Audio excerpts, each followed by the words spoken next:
Olá, vamos dar continuidade ao nosso curso de programação de .NET Básico. Nessa semana estudaremos sobre a estrutura sequencial.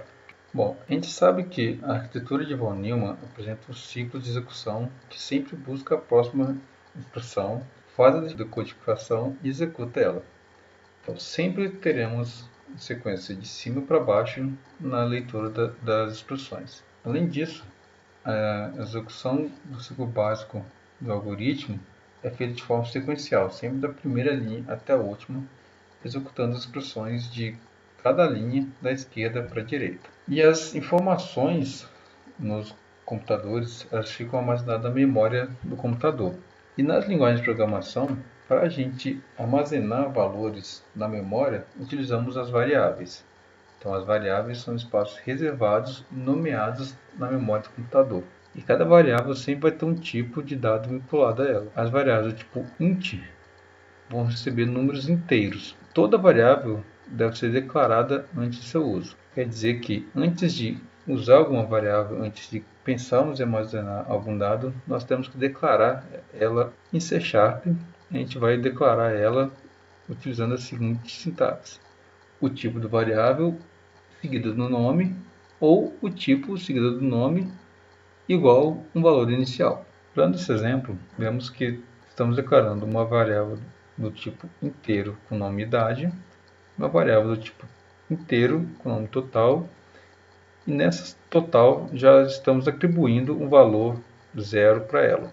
Podemos atribuir também um valor à variável idade, mas isso sempre depois de ter declarado ela em cima. Além disso, podemos utilizar o valor de uma variável para atualizar o valor de uma outra. Então, se fizermos total igual idade mais 3, estamos falando que vamos pegar o valor de idade, que nesse caso é 18, somar 3 vai dar 21 e atribuir a variável total. Então, a variável total nesse caso vai ter o valor de 21, que é 18 mais 3, sendo que o 18 veio da variável idade. E as variáveis elas possuem alguns tipos. Os tipos mais utilizados são os numéricos, os lógicos, os literais ou caracteres. Os numéricos se dividem em inteiros e reais. Os números inteiros podem ser positivos ou negativos e não possuem parte fracionária. Já os números reais também podem ser negativos e positivos, mas possuem a parte fracionária. Os lógicos eles são chamados de booleano e podem assumir apenas dois valores: verdadeiro ou falso,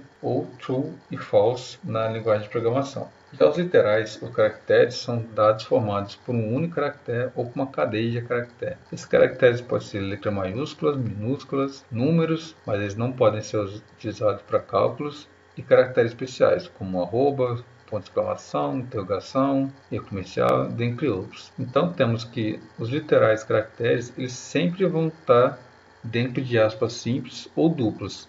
Isso vai indicar que são um literal ou um caractere. E para dar nome a variável, nós temos que seguir algumas regras. Nome de variável não pode ser repetido dentro de um mesmo escopo ou dentro de um local. A gente tem que dar nomes sugestivos ao problema para que auxilie a resolver o problema. Nome simples, por exemplo, casa, tem que ser todos com letra maiúscula. E nome composto, a gente tem que usar o camel case. Por exemplo, se eu fosse colocar uma variável com nome de número primo, escreveria número tudo minúsculo, o P do primo seria maiúsculo e o resto seria todo minúsculo. Isso é o camel case. A gente não pode começar a variável com caracteres especiais, por exemplo, uma arroba, uma interrogação, um comercial.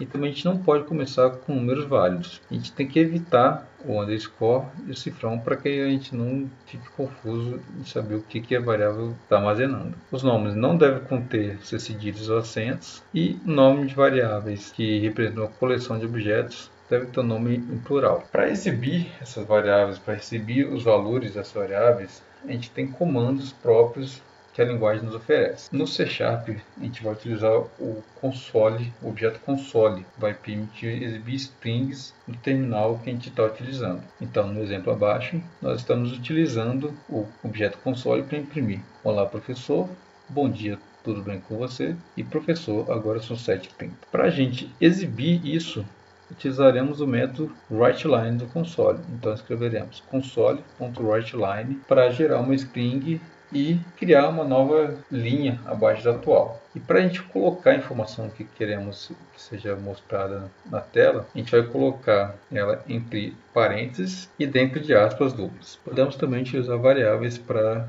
imprimir valores. Então, se utilizarmos variáveis do tipo string, a gente pode colocar essa variável dentro do writeLine para escrever o que nós queremos fazer. E percebam que essas variáveis texto1 texto 2, como são do tipo string, na atribuição temos que colocar o valor entre aspas para que o computador aceite essa atribuição. Além de exibir os dados, também podemos ler dados vindos de algum dispositivo de entrada, que geralmente vai ser o teclado. Nesse caso, também utilizaremos a classe console.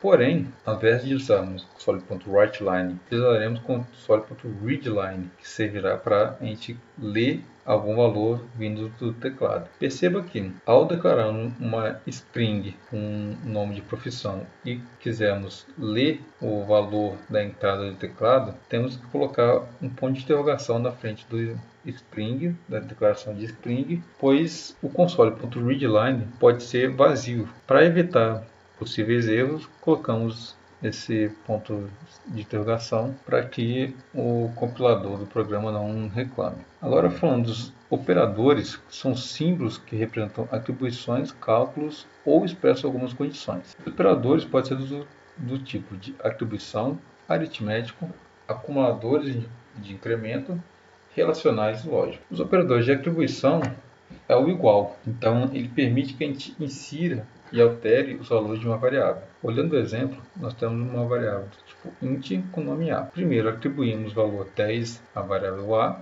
Se a gente colocar para imprimir, o valor 10 será impresso na tela. Depois a gente pode atualizar o valor também com um operador de atribuição igual. Se fizermos A igual a 20, atribuímos o valor 20 à variável A. E também podemos atribuir valores de outras variáveis a uma variável. Se declararmos uma variável b igual a 30 e fizermos a igual a b, nós estamos falando que a variável a vai receber o valor que está na variável b. Os operadores aritméticos permitem execução de operações matemáticas e, em conjunto com o comando de atribuição, o resultado pode ser armazenado na memória. Se declararmos duas variáveis x e y, podemos somar o valor dessas variáveis com o operador aritmético mais e atribuir alguma outra variável que queremos armazenar esse valor. Podemos fazer isso com todos os outros operadores aritméticos. O caso da divisão é um caso particular, pois temos dois possíveis resultados. Um é o quociente da divisão, por exemplo, se x for igual a 30 e y for igual a 5, utilizarmos a barra, teremos 6, que é o quociente da divisão de x por y. Porém, se fizermos x por cento y, a gente vai obter o resto da divisão de x por y.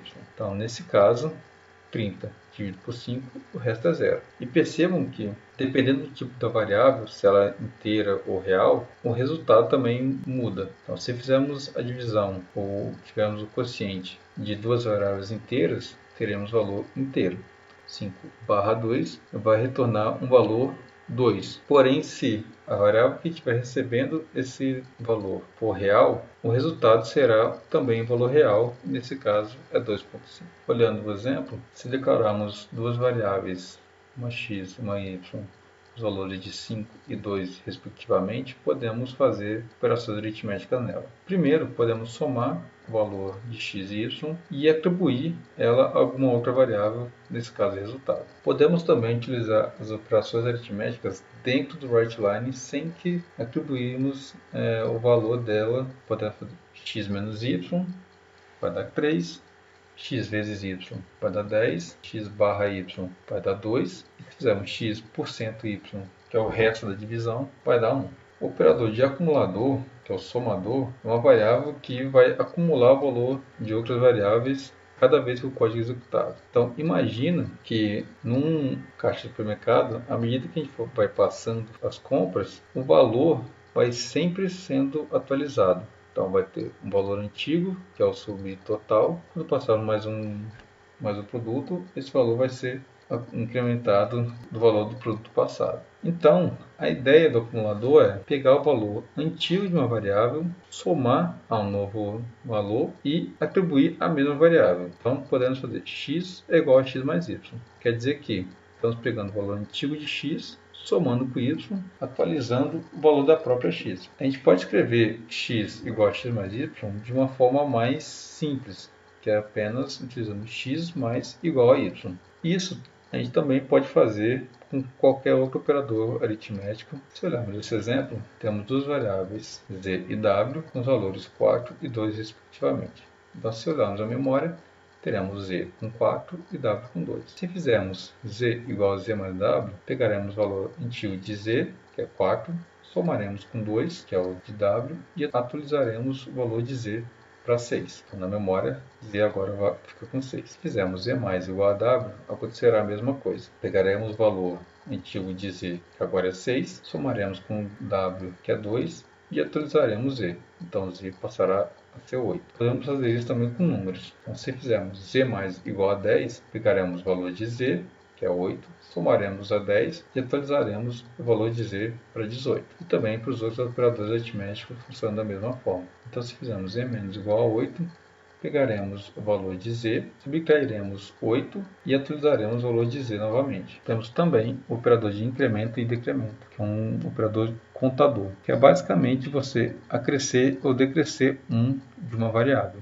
Podemos pensar numa fila. Se quisermos contar a quantidade de pessoas que tem na fila, sempre que entrar uma nova pessoa, a gente vai incrementar, vai acrescer 1 ao valor total de pessoas lá. Sempre que uma pessoa sair da fila, nós vamos decrementar o valor de 1 dessa fila. Para isso, nós utilizaremos dois operadores seguidos, o mais e o menos. Se fizermos x mais, estamos falando que o x vai receber o valor dele mais 1. Então, vai fazer x é igual a x mais 1. Também podemos atribuir esses valores a outras variáveis. Se fizermos y igual a mais x, isso quer dizer que a gente está incrementando o valor de x para depois atribuir esse novo valor incrementado de 1 para y. Mas se alterarmos a ordem do operador e fizermos y igual a x mais, vai primeiro atribuir o valor de x a y para depois incrementar o valor de x de 1. Isso também acontecerá com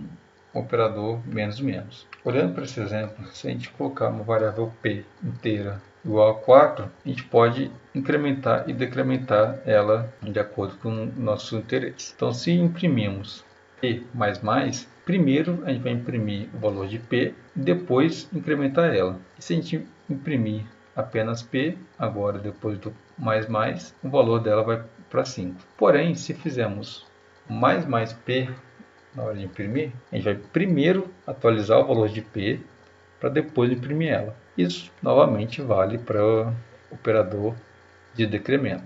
Operadores relacionais são utilizados para comparar valor.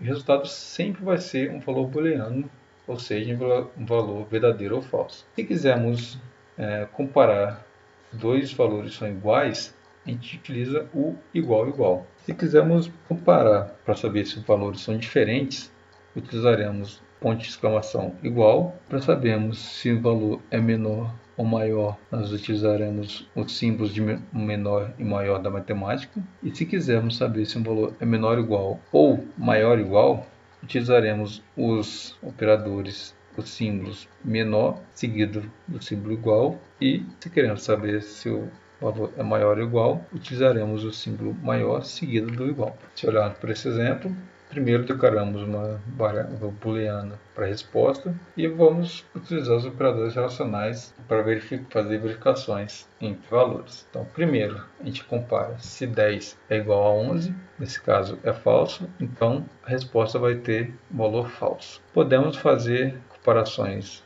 entre duas variáveis, então se quisermos saber se o valor de A é menor ou igual a B, caso seja, a resposta vai ser true, se não for, a resposta vai ser false. Também podemos utilizar expressões aritméticas dentro desses operadores relacionais para definir se é falso ou verdadeiro. Então, se fizermos 2 vezes 2 mais 4 e comparar para ver se é diferente de 11, pode ser verdade. Por quê? 2 vezes 2 é 4, 4 mais 4, 8, e 8 é diferente de 11. Também podemos utilizar esses operadores para comparar strings. Por exemplo, declaramos duas strings N1 e N2, as duas com o valor de Mary.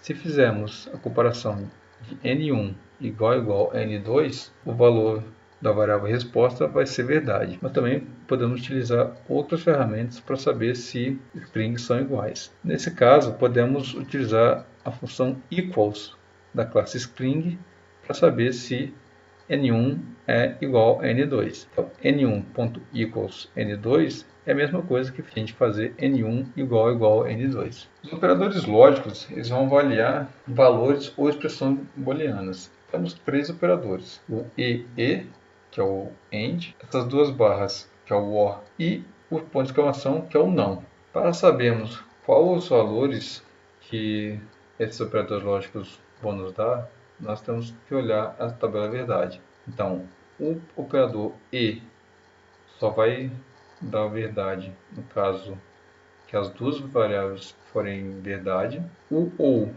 só vai ser falso quando as duas variáveis for falsa. E o NOT sempre vai trocar o valor das variáveis. Com isso, concluímos a segunda semana e esperamos você na semana que vem.